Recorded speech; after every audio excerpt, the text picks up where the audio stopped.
positibo sa ilan, sapagkat ito ang diwa ng ating kapaskuhang pagpapatawad ay ipadama ito sa ilan.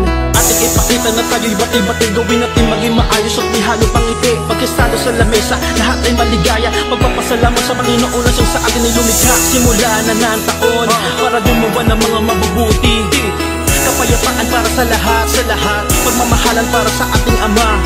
Simula na ng taon para gumawa ng mga mabubuti, kapayapaan para sa lahat, pagmamahalan para sa ating Ama. Sa isang Pasko sa inyo